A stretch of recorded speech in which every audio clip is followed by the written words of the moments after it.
Welcome my dear students. इस video में आप क्या देख रहे हैं, एनसीईआरटी का एक्सरसाइज 10.1 कोऑर्डिनेट ज्योमेट्री का शुरू का 2 क्लास आपको थ्योरी में बिता होगा ना। अब जो है आप जो थंबनेल पर देखेंगे तो उसमें लिखा होगा एनसीईआरटी एक्सरसाइज 10.1 का न्यूमेरिकल्स। तो स्वाभाविक है 10.1 होना चाहिए। स्लोप वगैरह सब कुछ ओके है ना। ठीक है, जितना थ्योरी पर है सबको देख के तभी मेरा वीडियो पढ़िएगा और बुक लेके बैठिएगा, क्योंकि क्वेश्चन लिखाएंगे कभी कभी, लेकिन हर हमेशा क्वेश्चन लिखाएंगे तो टाइम वेस्टिंग होगा। तो चलिए वीडियो स्टार्ट करें। तो रेडी करते हैं। ये क्वाड्रिलेटरल है जिनके वर्टिसेस चार्ट दिए हुए हैं। एक तो इसको ड्रॉ करना है, पुस्तक को लेके बैठिए। तो ड्रॉ अ क्वाड्रिलेटरल, और फिर जब क्वाड्रिलेटरल ड्रॉ कर लीजिएगा फिर उनका एरिया भी निकालना है। तो तैयार हो जाइए। जो मेरे सामने में है वो थोड़ा तनिक बड़े आप भी देखिए वीडियो को, ठीक है। ये रहा क्वाड्रिलेटरल -4 5। तो -4 और 5 कहाँ पर होगा बताइए। यहाँ -4 हो गया और 5 यहाँ पर हो गया। एक अंदाजे में यहाँ प्लॉट कर लिए। ये पॉइंट का नाम हो गया -4 और 5। ढंग से देखिएगा बच्चों। वीडियो क्वालिटी से ज्यादा इंपॉर्टेंट होता है पढ़ाई का क्वालिटी, ठीक है ना। तो पढ़ाई का क्वालिटी बढ़िया से देखिए। -4 5 ये पॉइंट हो गया। 0 7, अब सोचो 0 7 चाहिए। ये तो यहाँ है, 0 7 कहीं यहाँ पर होगा। अरे भाई 5 का लेवल ये है अगर, तो 0 7 तो तनिक और ऊपर न होगा। ये देखो 0 7 हो गया। अब 5 -5 कहाँ पर होगा। खुद सोचो तुम, 5 और -5 कहाँ पर होगा। तो इस घर में होगा, प्लस और माइनस है, इस घर में होगा 5 -5। मान के चलो कि यहाँ पर में आ गया, ठीक है। ये हो गया 5 और -5, दैट्स गुड। -4 -2 आप समझ रहे दोनों नेगेटिव है। तो -4 -2 आपका -4 अंदाजे में यहाँ पर में है, और -2 तो स्वाभाविक है लेवल यहाँ पर में आएगा, है ना। अब इस सबको मिलाना है। तो देखो इसको हम मिला दिए, ऐसे गया, हाँ, और फिर ये ऐसे आया, फिर ऐसे आया, और ये ऐसे आया। देखो क्वाड्रिलेटरल का निर्माण हो गया कि नहीं। एक्यूरेट स्केल ले लेकर नापते रहिएगा तब तो फिर ठीक है, देख लीजिएगा अपना। लेकिन वैसे तो हम नहीं नाप रहे हैं। 0 7 यहाँ 5 था तो 7 थोड़ा सा ऊपर न होगा। जो वीडियो देखेंगे होने वाला क्या होगा कि नेचुरल लगेगा कि घर में पढ़ रहे बैठ के। 0 7 -4 5 यहाँ पर में है, फिर -4 5 यहीं पर में है। ऑटोमेटिकली है कि -4 सेम है तो हमको यहाँ पर स्ट्रेट लाइन होना चाहिए, ठीक है। इतना आप लोग समझ पा रहे हैं, बच्चा नहीं है। ये हो गया -4 और -2। चलो भाई नामांकन करो। तो A B फिर कहाँ जाएगा C, और यहाँ हो गया D। चलो क्वाड्रिलेटरल को ड्रॉ करना था बच्चों। देखो क्वाड्रिलेटरल बन गया, ठीक है। अब इसका एरिया चाहिए। तो एरिया चाहिए तो मेरा technique first class area of triangle भी बताए थे। तो उसमें एरिया क्या बताए थे कि जैसे मान के चलो 2 ट्रायंगल में इसको बांट लो, इसको 2 ट्रायंगल में बांट लो। कैसे, तो ये देखो ऐसे करके कर लो, ऐसे करके यहां से एक लाइन ड्रॉ कर लो।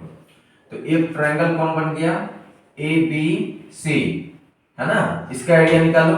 फिर एरिया निकालो किसका, ACD का एरिया निकालो। तो ये हो गया आपका टोटल एरिया किसका, निकला ABCD का, देख लो एरिया ABCD का निकला। क्लियर है। तो एरिया जो निकला क्वाड्रिलेटरल का ABCD का, वो कैसे निकला, एक ट्रायंगल फिर ये ट्रायंगल, दोनों का एरिया। चलो अब हम आपको दिखाते हैं एरिया ABC का कैसे निकालेंगे। एरिया ऑफ ट्रायंगल ABC बहुत आराम से ही आप पढ़ पा रहे हैं। बोलिए, पहले हाफ लगाएंगे, याद है ABC। तो A को लिख लो, B को लिख लो, C को लिख लो, और फिर रिपीट कर दो। ऐसा बोले थे क्या हम। चलिए इसका एरिया निकालेंगे। फर्स्ट क्लास आपको सिखाए थे ना हम, हाफ तो ठीक है। -28 0, फिर -25, नहीं ये भी 0 हो गया, -28, तो लिखो -28, फिर -0, फिर 0, -35, फिर +25, और फिर -20। समझ में आ गया बच्चों, ये जो हो जाए। अब एरिया ऑफ, हालांकि याद रखिएगा मॉड में है, अगर निगेटिव भी आया तो पॉजिटिव लेना है, ठीक है ना। अब चलो एरिया किसका निकालेंगे, ACD का। तो देखो हाफ लगा दिए। A कौन है, -4 और 5, C कौन है, 5 और -5, D कौन है, -4 और -2, फिर -4 और 5। चलो अब इसका निकालना है। यहाँ जगह मेरे पास नहीं है बच्चों। जैसे आपको पहला क्लास आप मेरा किए होंगे, ऊपर से नीचे आएंगे तो प्लस, नीचे से ऊपर जाएंगे तो माइनस, वो आप यहाँ लिख लेंगे। यहाँ वाला तो बता ही दिए। अगर बाय चांस एडिशन में मान लो निगेटिव आ गया तो एरिया कभी निगेटिव होगा तो पॉजिटिव रह जाएगा, ठीक है। यहाँ पर भी एरिया, अब यहाँ का एरिया, यहाँ का एरिया, फिर आप दोनों को क्या करेंगे, दोनों को ऐड कर देंगे। बस समझ गए, दोनों को क्या कर देंगे, ऐड कर देंगे। तो नेट एरिया क्या हो जाएगा, एरिया नेट कितना होगा, जो एरिया निकला है ट्रायंगल एबीसी का और जो एरिया निकलेगा किसका, एसीडी का। हम बस आपके जी में इतना ही छोड़े हैं कि ये हम नहीं निकाले हैं, ठीक है बच्चों। तो चलिए इसको ढंग से नोट कर लीजिए, ढंग से देख लीजिए, बहुत सुंदर से क्लास आपका चल रहा है। ये देखेंगे स्टूडेंट्स, आपके सामने एनसीईआरटी का क्वेश्चन नंबर 3 हम लिखे भी हैं। बार बार कहते हैं बुक लेके बैठा कीजिए, कभी कभी लिखते हैं, हर हमेशा अगर लिखते रहेंगे तो फिर आपकी टाइम वेस्ट होगा। Find the distance between P point इतना है एंड क्यू पॉइंट इतना है, डिस्टेंस निकालना। एक बच्ची को अगर बोला जाए पी क्यू का डिस्टेंस निकालो, वो तो कोई भी निकाल देगा, इतना जरूर कर देगा, x2 - x1 का whole square plus y2 - y1 का होल स्क्वायर, ये कोई भी कर देगा। लेकिन डिपेंड यहां कर रहा है कि क्या बोला है, PQ is parallel to y axis. अब यहीं पर आके बच्चा फंस जाता है, अरे अब क्या करें, तो सोचो डायग्राम बनाओ, विदाउट डायग्राम हम नहीं बनाते हैं। PQ, ये देखो PQ हो गया, यहाँ P ले लेते हैं, यहाँ Q ले लेते हैं, और पैरेलल टू y एक्सिस। अब देखो y एक्सिस के पैरेलल में P पॉइंट कौन है, x1, y1, और Q कौन है, x2, y2। चलिए अब आप लोग बताइए, अगर ये लाइन इसके पैरेलल है, इसका मतलब ये डिस्टेंस कितना होगा, x1, और ये डिस्टेंस कितना है, x2, जो कि दोनों क्या हो गया, बराबर। x1 क्या हो गया, x2 के बराबर। चेंज क्या कर रहा है, हाइट चेंज कर रहा है। चेंज क्या कर रहा है, यहां से यहां तक का पोजीशन, हाइट चेंज कर रहा है, यानी y1 और y2 डिफरेंट है, लेकिन x1 x2 क्या हो गया, सेम। क्यों हो गया सेम, x1 और x2 सेम क्यों हो गया, क्योंकि बोला है x1 बराबर x2, बोला है मतलब पैरेलल टू y एक्सिस बोला है, तो y एक्सिस के पैरेलल रहेगा तो सेम होगा ना जी। तो x1 अगर x2 के बराबर रहेगा तो ये कितना हो जाएगा, 0। तो देयरफॉर pq बराबर कितना हो जाएगा, अंडर रूट, ये तो हो गया 0, क्योंकि x1 x2 के बराबर होगा तो दोनों 0 हो गया, प्लस y2 - y1 का होल स्क्वायर। अब रूट से बाहर निकालोगे, ऑब्वियसली y2 - y1 होगा। मॉड क्यों लगा है, क्योंकि अगर आपको प्लस माइनस लगता तो आप y1 - y2 लिखिए, चाहे y2 - y1, हालांकि बड़ा कौन है तो y2 और छोटा कौन है y1, तो बीच का डिस्टेंस कौन हो गया, y2 - y1। मॉड में है, डिस्टेंस हो गया, चलो डिस्टेंस निकल गया, डिस्टेंस नेगेटिव में नहीं होगा। सेकंड पार्ट ये देखेंगे बच्चों बहुत साफ सुथरा से। सेकंड पार्ट क्या बोला गया है, PQ is parallel to x axis. तो तनिक बताइए तो क्या करना चाहिए हमको, ये रहा diagram, x axis y axis, और PQ हो गया आपकी बार ऐसे, यहाँ P है, यहाँ Q है। P का कोऑर्डिनेट आपको पता है x1, y1 है, और Q का कोऑर्डिनेट है x2, y2। जबकि आप देख पा रहे हैं कि अगर ये x एक्सिस के पैरेलल है तो ऑब्वियसली है कि ये हाइट y1 और ये हाइट y2 दोनों तो सेम हो जाना चाहिए, यानी डिफरेंस क्या हुआ, x कोऑर्डिनेट का। अब चलो डिस्टेंस बताओ, PQ का डिस्टेंस जल्दी बताइए आप लोग। ये x2 - x1 का होल स्क्वायर तो होगा ही, लेकिन y2 - y1 के बदले 0, तो जब बाहर निकलेगा तो x2 - x1 का मॉड हुआ कि नहीं। अब आप लोग जो मेरा जो भी कोई मेरी कोचिंग का स्टूडेंट चाहे मेरे बाहर का स्टूडेंट कोई भी देखेंगे तो उनको ऐसा प्रतीत होगा कि यार कितना नॉर्मल वे से समझा रहे हैं। तो जरूर वीडियो को देखा कीजिए, और सब्सक्राइब और लाइक करना अगर भूल रहे हैं तो बेवकूफ है ना, फायदा कैसे उठाइएगा। आदत पड़ गया अगर कमजोरी का, वीकनेस का, तो फिर तेज कैसे बनिएगा। तो चलिए देखिए, अगर तेज बनना है तो जरूर देखें, फिर से देखें। डिस्टेंस निकालना था, ये फॉर्मूला है, लेकिन पहला केस दूसरा केस ढंग से नोट कीजिए, छापिए, तब तक हम इसको मिटाएंगे। आपके सामने स्टूडेंट्स क्वेश्चन नंबर 4 पे आ चुके हैं। 10.1 एनसीईआरटी का पहला एक्सरसाइज कोऑर्डिनेट ज्योमेट्री का 11th क्लास के बच्चों के लिए। Find a point on the x axis which is equidistant from 7,6 and 3,4। चलो अच्छी बात है, find a point on the x axis. तो बताओ एक्स एक्सिस ये हो गया, इस पे कोई भी पॉइंट लेंगे तो कैसा लेंगे, अल्फा, 0। अब आप कहेंगे अल्फा, 0 क्यों लिए, तो कुछ भी जो लेना लीजिए। इक्विडिस्टेंट फ्रॉम 7,6, अच्छी बात है, 7,6 तो मान लेते हैं कि ये हो गया आपको 7,6 यहाँ पर अंदाजे में, और ये हो गया 3,4, ठीक है, 3,4 यहाँ पर हो गया। चलो अब ये बताओ, इसको ए मान लेते हैं, इसको बी मान लेते हैं। तो ये साफ बोलता है क्वेश्चन में कि इस पॉइंट का इससे दूरी और इससे दूरी बराबर है, तो साफ हो गया कि PA बराबर कौन हो गया, PB। अब चलो PA कैसे निकालेंगे स्टूडेंट्स, डिस्टेंस फार्मूला से, जल्दी बोलिए।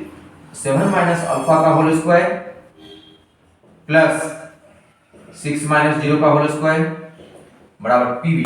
PB कैसे निकलेगा, 3 - अल्फा का होल स्क्वायर प्लस 4 - 0 का होल स्क्वायर, 0 है, चलो सॉल्व भी कर देते हैं आप लोग को। 49 प्लस में alpha square minus 14 alpha plus में 36 इज इक्वल टू में 9 प्लस में alpha square minus 6 alpha plus में 16। चलो अल्फा स्क्वायर से अल्फा स्क्वायर कटा, माइनस 14 अल्फा है जो कि उधर गया तो 8 अल्फा, ठीक है ना जी। 49 और 36 है तो कितना हो गया 85, इधर क्या हो गया 85। चलो 85 और उधर कौन है, ये देखिए 16 और 25 यानी ये कितना हो गया 16, इधर हो गया 8 अल्फा। तो अल्फा इज इक्वल टू कितना हो गया, अल्फा इज इक्वल टू कितना 2 13 और 4 15 और 2 है ना जी 15/2। ये पॉइंट निकल गया तो वो पॉइंट कौन हो गया, देयरफॉर पी पॉइंट कौन हो गया बच्चों अल्फा कॉमा 0। तो अल्फा के बदले 15/2 है comma 0, that is your answer. जो घर से देख रहे होंगे वीक से वीक इसको कितना फायदा कर रहा होगा आप समझ रहे हैं। चलिए इसको नोट कीजिए तो ढंग से। तो हम नेक्स्ट क्वेश्चन पे जा रहे हैं 5 नंबर पे। हाँ ये रहा क्वेश्चन नंबर 5 आपके सामने में students. Find the slope of A line. Slope निकालना है व्हिच पासेस थ्रू ओरिजिन। वो लाइन कहां से पास कर रहा है, ओरिजिन से। लेकिन एक पॉइंट से पास कर रहा है तो कभी स्लोप निकलेगा। पिछले वीडियो में कल वाला वीडियो में आप लोगों को बताया होंगे जी कि स्लोप कैसे निकलता है। Passes through origin and the mid point of the line segment joining in दोनों का। अच्छी बात है। ये देखो कोई लाइन वगैरह रफ में बना लिया इसे, 0 0 से पास किया, 0 0 से पास किया और फिर एक और जगह से पास कर रहा है, लेकिन वो कौन सा पॉइंट है, वो उन दोनों का मिड पॉइंट है। तो चलो यहां साइड में लिख रहे हैं मिड पॉइंट ऑफ P और B। P और B है, पॉइंट का नाम P और B है। तो बोलो 8 और 0 है तो 4 हो गया मिड पॉइंट, -4 और 0 है तो -2 हो गया। ये हो गया इतना। अब स्लोप निकालना है। स्लोप कैसे निकालोगे, ये x1 y1 ये x2 y2। तो याद करो हम क्या बोले थे, y2 y1 बाय में x2 x1। तो y2 y1 बाय में x2 x1 तो -½ ये देखेंगे बच्चों स्लोप निकल गया। अब आपको अगर वीडियो सब ऐसे ही करके बहुत अच्छा समझते हुए जाना है तो हर वीडियो को ढंग से देखना होगा। स्लोप y2 y1 बटा x2 x1 क्लियर है, नोट किया जाए इसको। ये देखेंगे स्टूडेंट्स आपके सामने क्वेश्चन को पढ़ रहा है ताकि आपको बुक रहना चाहिए, आपको ऐसा लगे। Find the slope of the line which makes an angle of 30 degree with the positive direction of y axis. Find the slope of the line which makes an angle of 30 degree with the positive direction of y axis। ये देखो पहले तो ऐसे कर लो y axis फिर x axis। अब एक ऐसा लाइन बनाना है जो कोई ऐसा लाइन है, मान लीजिए अंदाजे में ऐसे आप कर लीजिए। स्लोप इस लाइन का निकालना है जो कि 30 degree with the positive direction of y axis। 30 degree with the positive direction of y axis measured anti clockwise, measured anti clockwise. अब ध्यान सुनो, स्लोप ऑफ द लाइन निकालना है which makes an angle of 30 degree with the positive direction of y axis और measured anti clockwise. इसका मतलब measured anti clockwise का मतलब कैसे हुआ, अगर हम y एक्सिस को ऐसे करके घुमा दे तो ये क्या हो गया क्लॉकवाइज, क्लॉकवाइज ना हो गया। लेकिन सपोज करिए आप एक लाइन ऐसा लेते हैं, रफ में बना रहे हैं, ऐसा लेते हैं। अब जब आप ऐसे मोड़िएगा तो ये क्या हो गया एंटी क्लॉकवाइज। ये कितना डिग्री है 30 डिग्री। तो अब हम इसको रफ कर दे रहे हैं, हो गया 30 डिग्री। अब ये बताओ ये अगर 30 है तो ये भी 30 होगा, तो ये 90 है, ये 60 है तो ये 120 हो गया। क्लियर है। अब आप कहेंगे इतना क्यों करना पड़ा, तो पिछले क्लास का पिछले वीडियो का आप देखिए स्लोप किसको बोलते हैं, हिंदी में लिखे थे जब x एक्सिस एंटी क्लॉकवाइज मुड़ता है। किधर मुड़ता है, जब x एक्सिस एंटी क्लॉकवाइज मुड़ता है किसी लाइन से मिलने के लिए, तो वही एंगल जो बनता है ना उसमें 10 लगा देंगे। 10 120 का वैल्यू -√। अब अगर आपको 10 वाला वैल्यू नहीं पता है तो ट्रिगो जब शुरू होगा तब आप देखिएगा 10 120 ये आपका आंसर हो गया। कुछ बच्चे ये सोच रहे होंगे कि यहां वाला क्यों नहीं हुआ, भाई y एक्सिस से कोई लेना देना थोड़ी है स्लोप का, जब x एक्सिस एंटी क्लॉकवाइज मुड़ेगा तो ना होगा। क्लियर हो गया। नेक्स्ट क्वेश्चन देखिएगा आप लोग, क्वेश्चन नंबर 8। हालांकि अब क्यों लिखे क्वेश्चन, लेकिन क्वेश्चन लिख नहीं रहे। 3 पॉइंट है, एक का नाम है x, -1, एक का नाम है 2, 1, एक का नाम है 4, 5। बोलता है ये तीनों पॉइंट कोलिनियर है। ये तीनों पॉइंट क्या बोला है, कोलिनियर है। अगर ये तीनों पॉइंट कोलिनियर है तो x निकालना है, कोलिनियर है तो x निकालना है। अच्छी बात है।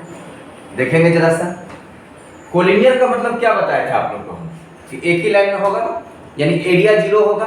तो आप एरिया जीरो करके भी कर सकते हैं, या आप ऐसे कर सकते हैं कि अगर आप इसको ए मान लें, इसको बी, इसको सी, तो ये कोई लाइन हो गया। अरे भाई कोई लाइन हो गया एबीसी।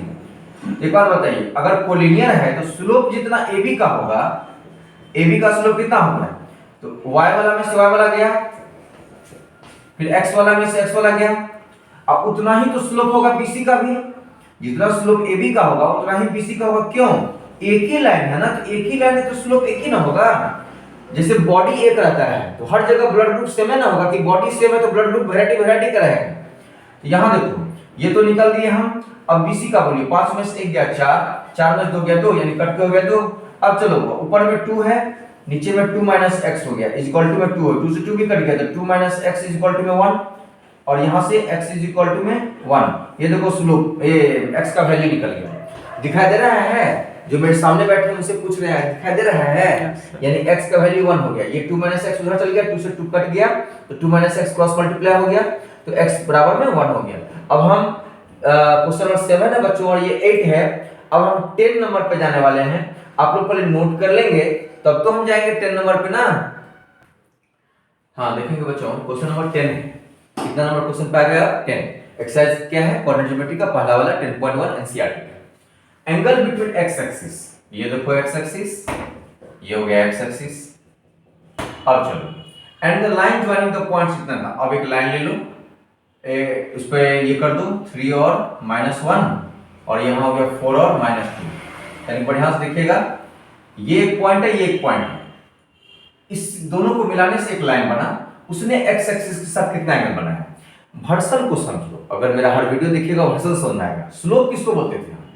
जब एक्स एक्सिस एंटी क्लॉकवाइज मुड़ता है किसी लाइन से मिलने के लिए, जैसे ये एक्स एक्सिस है, ये एंटी क्लॉकवाइज मुड़ा किसी लाइन से मिलने के लिए, तो स्लोप किसको बोलेंगे हम? tan थीटा को। इससे साफ जाहिर हो गया कि ये जो लाइन ने एक्स एक्सिस के साथ एंगल बनाया वो tan थीटा है। तो आपसे खुल के फाइंड द स्लोप नहीं बोल के क्या बोल दिया है? Find the angle between x axis and the line joining the points कितना लिखना। यानी ये एक लाइन हो गया और ये एक्स एक्सिस हो गया, तो जो बीच का एंगल है वो क्या कहलाएगा? स्लोप। यानी आपको कंफ्यूज किया, सीधे स्लोप बोल के काम चला सकता था। चलो, तो स्लोप कैसे निकालते हैं बोलो? y2 माइनस y1, यानी -2 माइनस 1 बाय में x2 माइनस x1, ये कितना हो गया? -1 बाय में 1, यानी कितना हो गया? -1।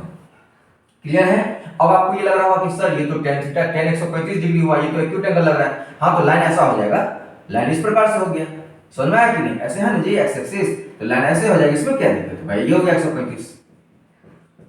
फिर से एक बार करते हैं, एंगल बिटवीन एक्स एक्सिस, ये x axis and the line joining इतना एंड इतना पॉइंट, दो पॉइंट बना लिए। दोनों पॉइंट थोड़ी ना एक्यूरेट बनाए थे कि यही यही होगा, रफ में मान लिए। तो एक्स एक्सिस था, तो एक्स एक्सिस जब एंटी क्लॉकवाइज मुड़ता है तो क्या बोले थे हम? स्लोप बनता है। ये बात तो हर बार बोलते रहते हैं, हर वीडियो में शायद बोलेंगे हम स्ट्रेट लाइन में। तो ये हो गया स्लोप। कैसे निकलता है स्लोप? दो पॉइंट दे दिया, तो अब और क्या चाहिए? y2 माइनस y1 बटा में x2 माइनस x1। 100% समझ में आएगा।